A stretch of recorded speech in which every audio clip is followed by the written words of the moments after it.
welcome back. I'm Krista from Plant Lux. This here's Whiskey. We are here today to talk to you about Monstera Adansonii, the Swiss cheese plant. If you're new here, we talk about plants, plant care, plant styling, and basically everything plants.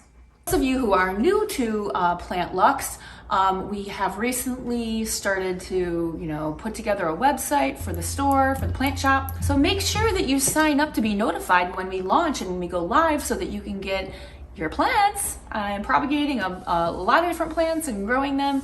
And that's kind of where we are in the whole process. Make sure that you go to the website to sign up to be notified when we launch and when we go live. We are here today to talk to you about Monstera Adansonii, the Swiss cheese plant. So let's talk about one of the most important things first, sunlight. If you don't give this plant proper sunlight, it will talk back to you. And it will start to have a little bit of yellowing in the leaves, and the soil will stay moist and it won't dry out enough. So make sure that you're putting it in a very well lit area, but not in direct sunlight. I would not put mine directly in a south facing window because it can scorch the leaves. I pull mine back a couple of feet so that it enjoys partial sunlight, partial indirect sunlight. I also have the Monsteras located in somewhat a low light situation, pulled about 12 feet back from a window. If they seem to be doing fine, I will say this though, the Monstera won't grow on the side that doesn't receive sunlight. The leaves will yellow and they will die. So sunlight is very important. One other thing that you probably should keep in mind is that you're going to want to rotate your plant. I have mine on a, what do you call these things? Saucer roller thing. I got those at like Lowe's, I think, for 10 bucks or something. But if you have big plants, they are a great thing to have because you can move them to the window, you can move them away from the window, you can turn them around. I highly recommend that you get a plant roller. It's something that I find that is very useful. That's why I got the saucers, to make it plant care easier and watering easier and getting them into different windows much easier. Another really important thing you might want to consider is your watering schedule. These are the kinds of plants that will talk back to you if they're not on a consistent watering regimen. I would say water your Monstera Adansonii about once a week.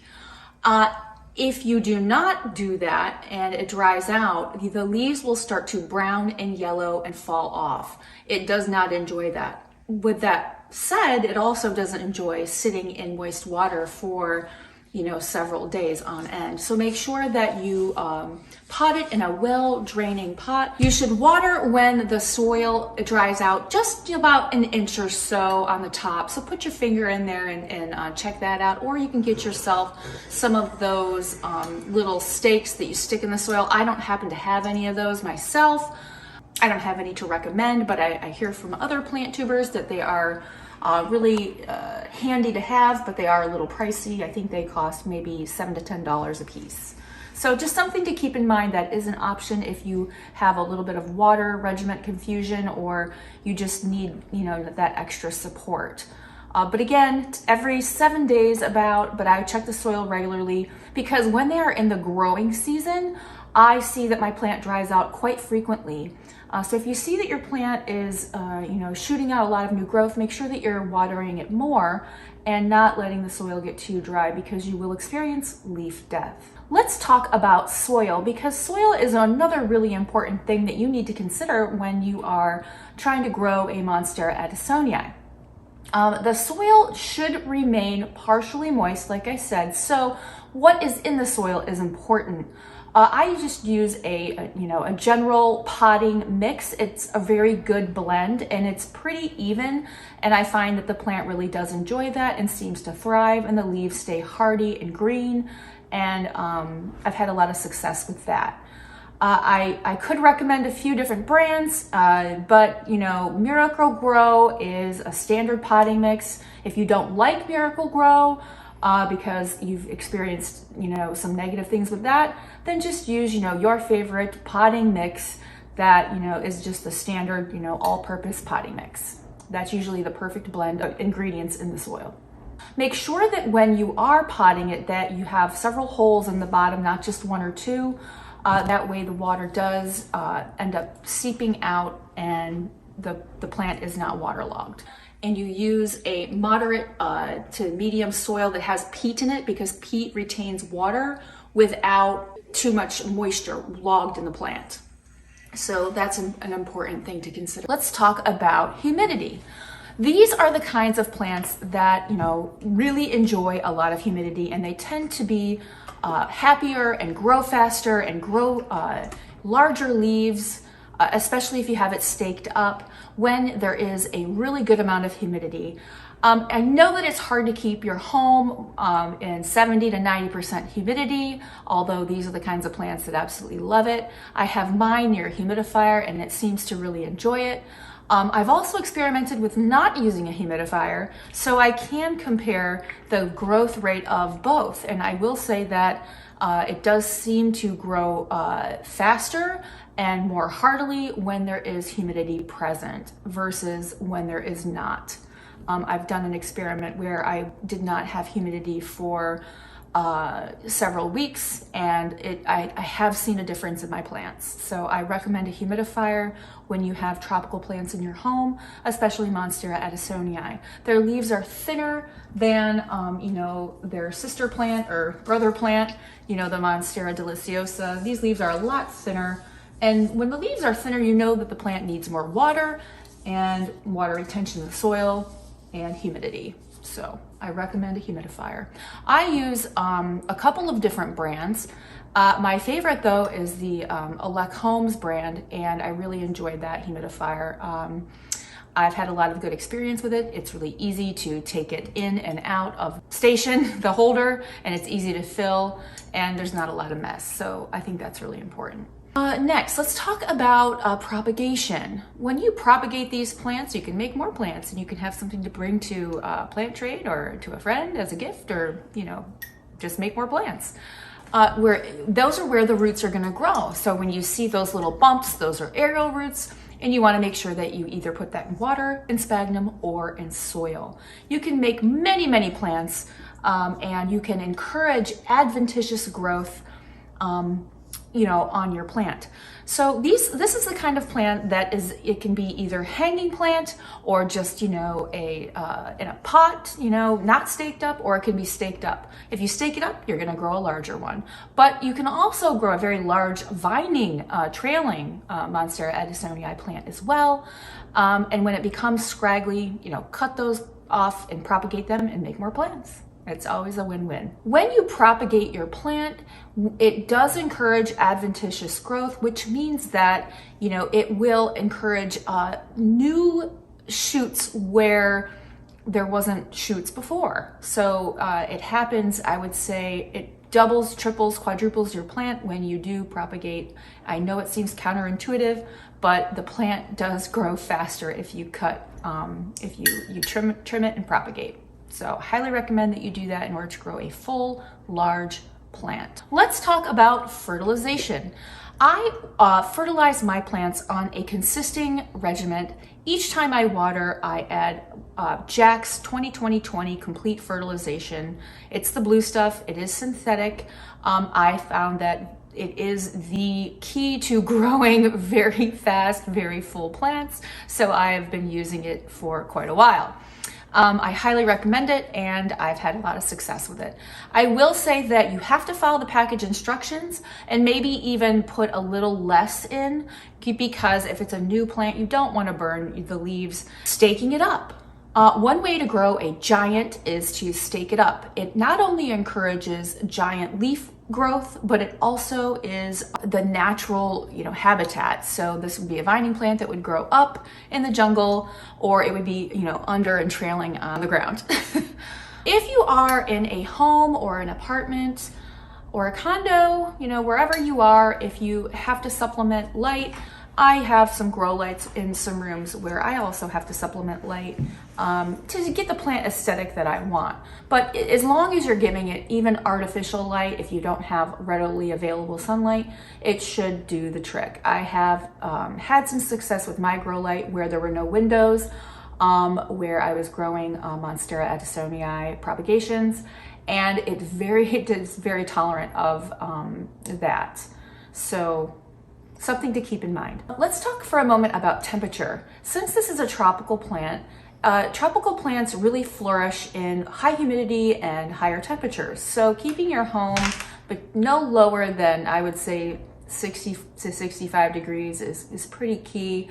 I wouldn't go below that, but it does enjoy temperatures higher than 70. It seems to do much better in those situations. Some other things that you might want to consider. If you begin to see pests, whether that be spider mites or thrips or mealybugs or any of these types of things, I would immediately put it in the shower. I would wash it off, you know, with a spray nozzle, making sure that you hit it with a little bit of pressure. And then what I would do is I would spray it down very thoroughly with neem oil. And I would repeat this once a week until the pests are gone. Cleaning these kinds of plants is very hard, as you can see, because they are kind of fragile. And if you touch the leaves too much and scrub them too much, you could damage the leaf and you might have leaf death. So you're gonna want a preventative from top to bottom that the plant tolerates. Neem oil seems to be relatively easy to come by and use. It smells kind of weird. You know, in the warmer temperatures, you could bring it outside, spray it real quick. Just don't ever do it in direct sunlight, because from experience, I have found that, you know, it does burn the leaves. It's kind of like if you went out in the sun with oil on, your skin would also burn. So just something to keep in mind, that in order to protect the leaves, you might want to do it in the evening, spray it down, and then treat your plant outside if you don't like the smell. Also, it'll get on your floor, so you want to make sure you wipe that up. It's a little slippery. There are things out there called horticulture oil. That's a little stronger of a product though, and some plants don't like it. So if you're thinking about getting horticulture oil, just be aware that you might want to use a less concentrated version of it. Okay, and how I do my neem oil, I mix my own. I get the extract and I add water and I add soap, and that's it. Pretty easy. One more thing to consider about Monstera Adansonii is that they are toxic to pets. So if you have a Monstera Adansonii and you have pets who like to munch on the leaves of the plant, it is considered toxic to pets. However, I will say that I have cat and, you know, a dog, and I have never had any problem with mine, and I have them everywhere in my house, and they tend to shy away from it. So, you know, that's up to you, but in my home, I haven't had any problems with my pets and the Monstera Adansonii. They don't seem to munch on those ones at all. So anyway, thought you guys should know that they are considered toxic to pets, and just kind of a heads up, kind of a beware of that. Okay? Couple of different sizes. We've got this giant one with these very big mature leaves, and we've got a couple of other ones that are bigger plants, but the leaves aren't quite that large. So with time, you will get the big leaves. So, you know, you have to be a little bit patient. In order to get one this big, you're going to have to wait a couple years. So this is my wide form Monstera Adansonii, and it really has a lot of long legs. I mean, I could probably get a stake about up to here, and it would be better for the plant, which I might end up having to do because I have woven these things all over. I mean, you can see how this is a pretty large leaf. But this guy right here is about a year old. So just so you know, it started at the bottom. Taylor and I staked it up, and it was very small. And a year later, here we are. So this is just something to think about. In about a year's time, you could have one of these. But again, we started with a stake. So it kind of looked awkward at first because you had this giant stake coming out of this pot with just a few, you know, plants in the bottom, a few Adansonii in the bottom.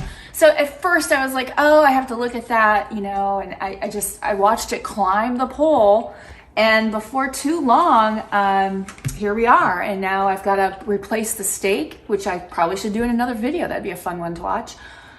Taking the stake out, taking this off the stake, and then putting it on a larger stake like this guy behind me. Because the only way to really get the big giant leaves like this one behind me here is by staking up your plant. For whatever reason, the leaves get larger when you put it up on a stake. So if you want a big one, you gotta stake it up. All right, I think that's about all I had to say on that. This is beautiful though. the leaves are just, the holes in this one are so much different. The leaves are fatter. This one back here, the leaves are more, you know, elongated. Look at this one. Look at this leaf right here. Look at how giant this one is. It's so big. Some of these are just huge. And you will see a lot of these different, you know, the bigger, the narrow form, when they open their leaves up, I mean, they look wrinkly. Some of them are really wrinkly and really holy. But yeah, so they're totally different. Some of them are. So there's so many on here that, so many pretty ones too. This is a big one though right here. That one's giant. It's like my head. It's just huge. Like the size of my head. Thank you for joining me today, and thanks for hanging out and talking about Monstera Adansonii. I hope you guys get out there and grow yourself a giant. I know I love mine, and I know you'll love yours too. If you are new here and you haven't subscribed, please subscribe. Hit that notification bell to be notified when I post new videos. And check out our website at plantlux.com. I really look forward to getting in touch with you guys and getting some plants in your hands. Until then, I will see you guys in the next video. Bye.